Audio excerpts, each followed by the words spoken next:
ಲಕ್ಷ್ಮೀ ಬಾರಮ್ಮ ಬಾರಮ್ಮ ಲಕ್ಷ್ಮೀ ಬಾರಮ್ಮ. ನೀನ್ ಬರ್ತಿದ್ಯಾ ತಾನೆ? ನೀನ್ ಬರ್ಲಿಲ್ಲ ಅಂದ್ರೆ ನೋಡಿ ಏನ್ ಮಾಡ್ತೀನಿ ಅಂತ. ನಾನು ಬರ್ತಾ ಇದ್ದೀನಿ, ಇನ್ನೇನು 5 ನಿಮಿಷದಲ್ಲಿ ರೆಡಿ ಆಗ್ಬಿಡ್ತೀನಿ. ನಿನ್ ತಲೆ ನೀನ್ 5 ನಿಮಿಷದಲ್ಲಿ ರೆಡಿ ಆಗ್ತೀಯ. ಮನೆ ಕೆಲಸ ಎಲ್ಲ ಆಯ್ತಾ? ಪಾತ್ರೆ ಬಟ್ಟೆ ತಿಂಡಿ ಎಲ್ಲ ಕೆಲಸನೂ ಆಗೋಯ್ತು. ನಿನ್ಗೆ ಎಷ್ಟು ಹೇಳಿದ್ರು ಅಷ್ಟೇ ಚಿನ್ನು. ಛ, ನೆನ್ನೆ ತಾನೆ ಅಷ್ಟೆಲ್ಲ ಹೇಳಿದ್ದೀನಿ, ಆದ್ರೂ ನಿನ್ ಬುದ್ಧಿ ನೀನ್ ಬಿಡಲ್ವಲ್ಲ.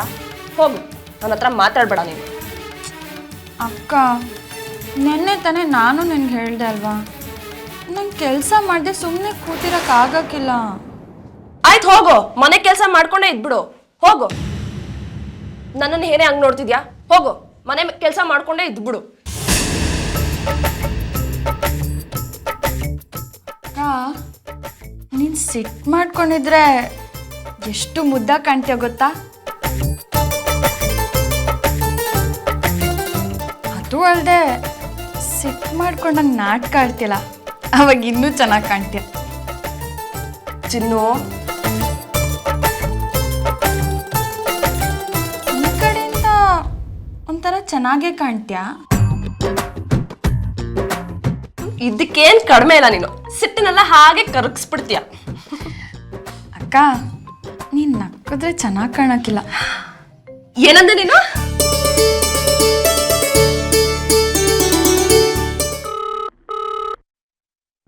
ಫೋನ್ ರಿಂಗ್ ಆಗ್ತಾನೆ ಇದೆ, ಯಾರು ಎತ್ತದೇ ಇಲ್ವಲ್ಲ. ಹಲೋ, ಹೌದು ಹೇಳಿ.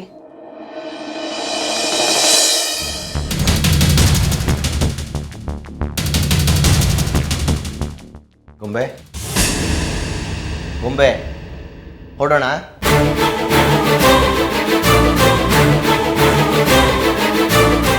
ಗೊಂಬೆ, ಆಗ್ಲೇ ಅಪ್ಪ 2 ಸಲ ಫೋನ್ ಮಾಡಿದ್ರು, ಹೊರಡೋಣವಾ? ನಾನು ಬರಲ್ಲ.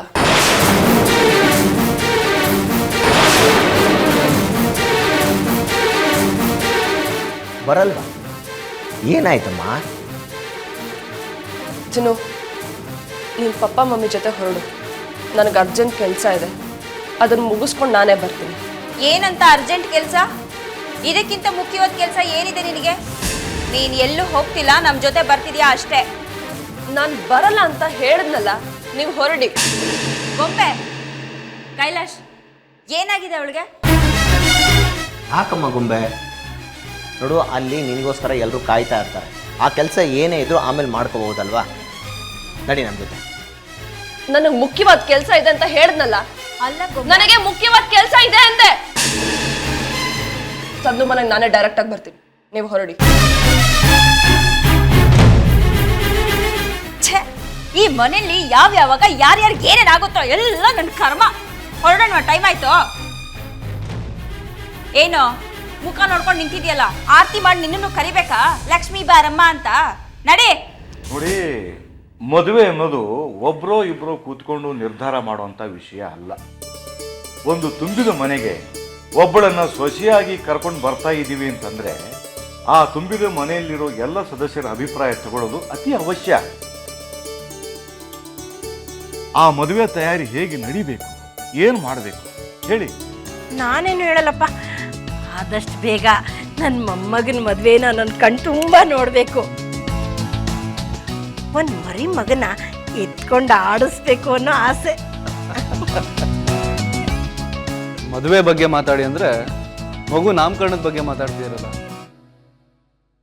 ಪಾರ್ವತಿ, ನೀನೇನಂತೀಯಮ್ಮ? ನೀವು ಅತ್ತೆ ಹೇಗೆ ಹೇಳ್ತೀರೋ ಹಾಗೆ ಮಾವ. ಆದ್ರೆ ನಾನು ಹಾಗೆ ಹೇಳಲ್ಲಪ್ಪ.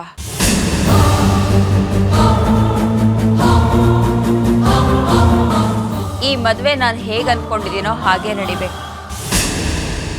ಯಾಕೆಂದ್ರೆ ಇದು ನನ್ನ ಮಗಳ ಮದುವೆ, ನನಗೂ ಕನಸುಗಳಿರುತ್ತಲ್ವಾ ಅಲ್ವಾ ಚಂದನ್? ಕಲ್ಪನಾತೆ, ನೀವು ಹೇಳ್ದಾಗೂ ನಡೆಯುತ್ತೆ, ತಾತ ಹೇಳ್ದಾಗೂ ನಡೆಯುತ್ತೆ, ಅಮ್ಮ ಹೇಳ್ದಾಗೂ ನಡೆಯುತ್ತೆ. ಅಷ್ಟೇ ಯಾಕೆ, ನಮ್ಮ ರಾಮು ಚಿನ್ನು ಹೇಳ್ದಾಗೂ ನಡೆಯುತ್ತೆ. ಇದಪ್ಪ ಮಾತು ಅಂದರೆ. ಅಳಿಯಂದ್ರೆ, ನಿಮ್ಮ ಅಭಿಪ್ರಾಯ ಏನು ಅಂತ ಹೇಳಿ. ಬರೀ ಕಲ್ಪನಾನೇ ಮಾತಾಡೋದಾಗೋಯ್ತು. ಮಗಳ ಮದುವೆ ಅನ್ನೋದೇ ದೊಡ್ಡ ಸಂಭ್ರಮ ಮಾವ. ಅದಕ್ಕಿಂತ ಹೆಚ್ಚಿನೇನಿದೆ? ನಾನು ಮಾತಾಡಲ್ಲ, ಮಾಡಿ ತೋರಿಸ್ತೀನಿ. ಹಾಗಾದರೆ ಮದುವೆ ಬಗ್ಗೆ ಯಾರ ಅಭ್ಯಂತರವೂ ಇಲ್ಲ, ಎಲ್ಲ ಅಭಿಪ್ರಾಯನೂ ಒಂದೇ ಅಂತಾಯ್ತು. ಇನ್ನು ಮುಂದುವರಿಯೋಣವಾ? ಸಾಧ್ಯ ಇಲ್ಲ. ಅದ್ರ ಬಗ್ಗೆ ತಿಳ್ಕೋಬೇಕು. ಅಲ್ಲಿವರೆಗೂ ನಾನು ಈ ಮದ್ವೆ ಆಗೋದಿಲ್ಲ.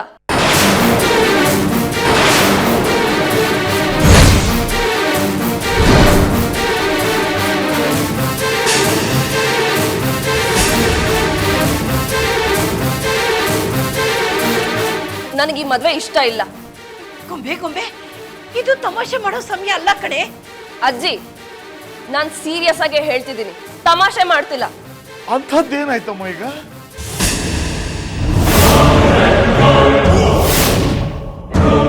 ಗೊಂಬೆ, ನಿನ್ನೆ ಕೇಳ್ತಿರೋದು ಅಂಥದ್ದೇನಾಯ್ತು ಈಗ? ಆಗ್ಬಾರ್ದಾಗಿದೆ, ಅದಕ್ಕೆ ನನಗಿಷ್ಟ ಇಲ್ಲ ಅಂತ ಹೇಳ್ತಿರೋದು.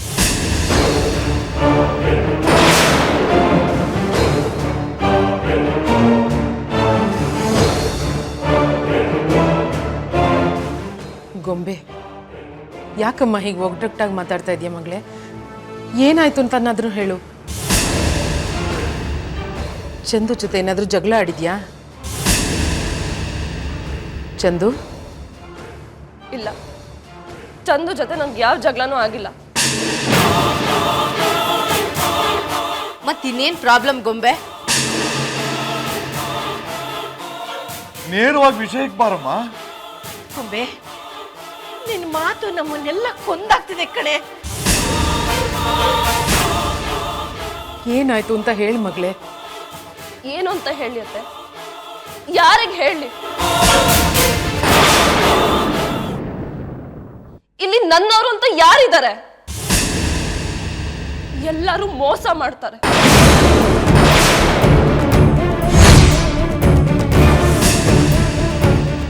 ನಮ್ದವರು ನನ್ನನ್ನ ಕತ್ಲಲ್ಲಿಡ್ತಾರೆ. ತಾತ, ಅಜ್ಜಿ, ಏನಾಯ್ತು ಅಂತ ಕೇಳ್ತಿದ್ದೀರಲ್ಲ? ಸತ್ಯ ಗೊತ್ತಾದ್ರೆ ನನ್ನ ನೋವು ಏನು ಅಂತ ನಿಮಗ್ ಗೊತ್ತಾಗತ್ತೆ. ನಾನು ಎಲ್ರನ್ನೂ ಪ್ರೀತಿಸ್ತೀನಿ, ಎಲ್ರನ್ನೂ ನಂಬ್ತೀನಿ, ಎಲ್ಲರ ಹತ್ರನೂ ನನ್ನ ದುಃಖ, ನನ್ನ ನೋವು, ನನ್ನ ಸಂತೋಷ ಎಲ್ಲ ಹಂಚ್ಕೊಂತೀನಿ. ಆದ್ರೆ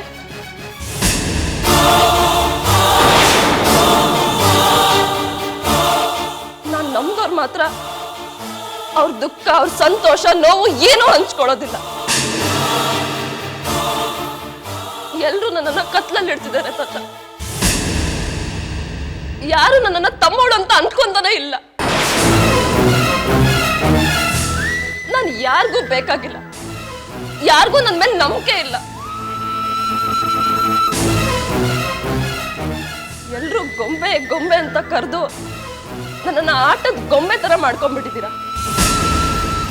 ಹಿಂದೆ ಹೋಗಿದ್ರೆ ಇಷ್ಟು ದೊಡ್ಡ ಸತ್ಯ ನನ್ನಿಂದ ಮುಚ್ಚಿಡ್ತಿರ್ಲಿಲ್ಲ.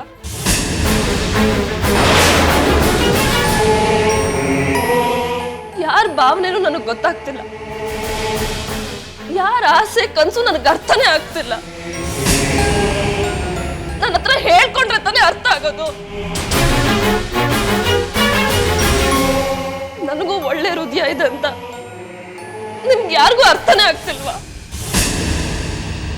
ನಾನು ಹಠ ಮಾಡೋದು, ನಾನು ನೇರವಾಗಿ ಮಾತಾಡೋದು, ನಿಷ್ಠುರವಾಗಿ ನಡ್ಕೊಳ್ಳೋದಕ್ಕೆ ನಮ್ಮವರೇ ನನಗೆ ಹೃದಯ ಇಲ್ಲ ಅಂತ ತೀರ್ಮಾನ ಮಾಡ್ಬಿಟ್ಟಿದ್ದಾರೆ.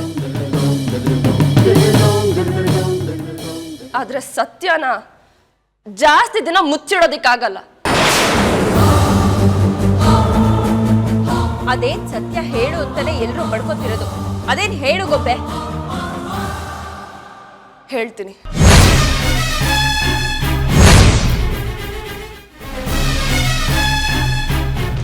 ಚಿನ್ನು, ಎದುರ್ಕೊಂಬೇಡ, ಆಗೋದೆಲ್ಲ ಒಳ್ಳೇದಕ್ಕೆ.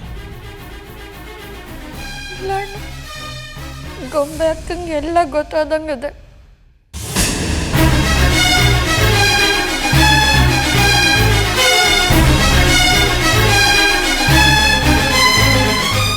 ಲಚ್ಚಿ, ಶ್ರುತಿ ಹೇಳೋದಕ್ಕೂ ಮೊದಲೇ ನಾನೇ ಎಲ್ಲ ಸತ್ಯ ಹೇಳ್ಬಿಡ್ತೀನಿ. ನಾನು ಅವಳಿಗೆ ಮೋಸ ಮಾಡ್ತಾ ಇಲ್ಲ ಅಂತ ಕೈ ಮುಗ್ದು ಬೇಡ್ಕೊಳ್ತೀನಿ. ಅನಿವಾರ್ಯ ಆದರೆ ನೀನು ನನಗೆ ಸಹಾಯ ಮಾಡು. ನನಗೆ ನಿನ್ನ ಸಹಾಯದ ಅವಶ್ಯಕತೆ ಇದೆ. ನೀವಿಬ್ಬರು ಬೇರೆ ಆಗೋದಕ್ಕೆ ನಾನು ಬಿಡೋಕ್ಕಿಲ್ಲ. ಕಷ್ಟದ ಸಮಯದಾಗೆ ನಾನು ನಿಮ್ಮ ಜೊತೆಯಾಗೇ ಇರ್ತೀನಿ. ಗೊಂಬೆ ಅಕ್ಕನ ಕಾಲು ಹಿಡ್ದಾದ್ರು ನನ್ನ ಮದುವೆ ಯಾವ ಸ್ಥಿತಿಲಾಯ್ತು ಅಂತ ನಾನೇ ಹೇಳ್ತೀನಿ. ನನ್ನ ಮೇಲೆ ನಂಬಿಕೆ ಅಲ್ವಾ? ಇಂಥ ದೊಡ್ಡ ವಿಷಯ ಯಾಕೆ ನನಗೆ ಹೇಳಲಿಲ್ಲ?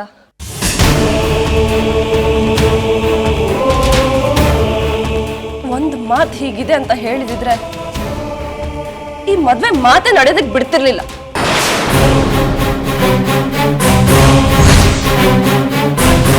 ನನ್ನ ಆಸೆಗೋಸ್ಕರ ನಿಮ್ಮ ಆಸೆ ಯಾಕೆ ಕೊಲ್ತಿದ್ದೀರ ಪಪ್ಪ?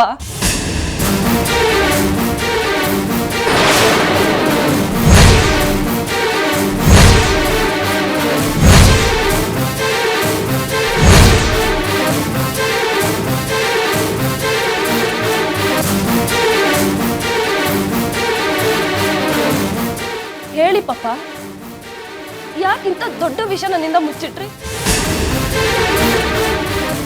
ಯಾಕೆ? ನಾನು ನಿಮ್ಮ ಮಗಳಲ್ವಾ? ನಿಮ್ಮ ಕನಸುಗಳನ್ನ ನನ್ನ ಹತ್ರ ಹೇಳ್ಕೊಳ್ದಿರಷ್ಟು ಹೊರಗೆ ನೋಡಾಗೋದ್ನ ನಾನು. ಯಾಕೆ ಪಾಪ? ನೀವು ನನ್ನ ತಂದೆಗಿಂತ ಹೆಚ್ಚಾಗಿ ಫ್ರೆಂಡ್ಶಿಪ್ ಮೊದಲನೇ ರೂಲ್ಸೇ ನಂಬಿಕೆ, ವಿಶ್ವಾಸ ಅಲ್ವಾ? ಆ ನಂಬಿಕೆ, ವಿಶ್ವಾಸ ನಿಮ್ಮ ಮಗಳ ಮೇಲೆ ನಿಮಗಿಲ್ವಾ? ನಿಮ್ಮ ಫ್ರೆಂಡ್ ಮೇಲೆ ನಿಮಗಿಲ್ವಾ? ಇದ್ದಿದ್ರೆ ನಿಮ್ಮ ಕನ್ಸುಗಳನ್ನ ಸಾಯಿಸ್ಕೊಳ್ತಿರೋ ವಿಷಯ ಯಾಕೆ ನನ್ನ ಹತ್ರ ಹೇಳಲಿಲ್ಲ? ನಿಮ್ಮ ಪ್ರಮೋಷನ್ಗೆ ನನ್ನ ಮದುವೆ ಅಡ್ಡಿ ಆಗ್ತಿದೆ ಅಂತ ಯಾಕೆ ಹೇಳಲಿಲ್ಲ ಪಪ್ಪ?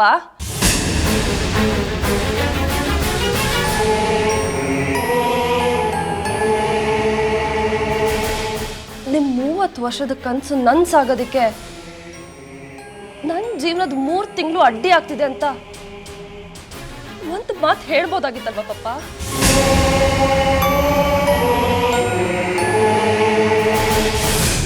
ಏನ್ ಹೇಳ್ತಿದ್ಯಮ್ಮ? ಸ್ವಲ್ಪ ಅರ್ಥ ಆಗೋ ಹಾಗೆ ಹೇಳು. ತಾತ, ಪಪ್ಪನ ಕಂಪ್ನಿಯವರು ಪಪ್ಪಂಗೆ CEO ಪೋಸ್ಟ್ಗೆ ಪ್ರಮೋಟ್ ಮಾಡಿದ್ದಾರೆ. ಪಪ್ಪ CEO ಪೋಸ್ಟ್ಗೆ ಹೋಗೋದಕ್ಕೆ ಸಿಂಗಾಪುರಲ್ಲಿ 3 ತಿಂಗಳು ಟ್ರೈನಿಂಗ್ ತಗೋಬೇಕು. ಇವತ್ತು ಬೆಳಗ್ಗೆ ಇವ್ರ ಆಫೀಸಿಂದ ಕಾಲ್ ಬಂದಿತ್ತು. ನಾನೇ ಖುದ್ದಾಗಿ ಅವ್ರ ಆಫೀಸ್ಗೆ ಹೋಗಿ ಅವ್ರ ಬಾಸ್ ಹತ್ರ ಮಾತಾಡ್ಕೊಂಡು ಬಂದೆ. ಅವ್ರು ನನಗೆಲ್ಲ ಹೇಳಿದ್ರು. ಪಪ್ಪ ಕಷ್ಟಪಡ್ತಿರೋದು ಈ 5 ವರ್ಷದಲ್ಲಿ ಈ ಪೋಸ್ಟ್ನ ಕಿತ್ಕೊಳ್ಳೋದಕ್ಕೆ ಎಷ್ಟು ಜನ ಪ್ರಯತ್ನ ಪಟ್ರೋ ಅದ್ರ ಬಗ್ಗೆ ಎಲ್ಲ ಹೇಳಿದ್ರು. ಆದ್ರೂ ಪಪ್ಪ ನಿಯತ್ತಿಂದ ಕೆಲಸ ಮಾಡ್ತಿದ್ದಾರೆ. ತಾನಾಗೆ ಬಂದಿದ್ದ ಅವಕಾಶನ ನಿಮ್ಮಪ್ಪ ಕಳ್ಕೊಳ್ತಿದ್ದಾರಮ್ಮ ಅಂತಾನೂ ಹೇಳಿದ್ರು. ನನ್ನ ಮದ್ವೆಗೋಸ್ಕರ CEO ಪೋಸ್ಟ್ನೇ ತ್ಯಾಗ ಮಾಡ್ತೀನಿ ಅಂತ ಹೇಳ್ತಿದಾರಂತೆ ನಮ್ಮಪ್ಪ. ಪಪ್ಪ, ನಾನು ನಿಮ್ಮ ಮಗಳು. ನನ್ನ ಮೈಯಲ್ಲಿ ಹರಿತಿರೋದು ನಿಮ್ಮ ರಕ್ತ.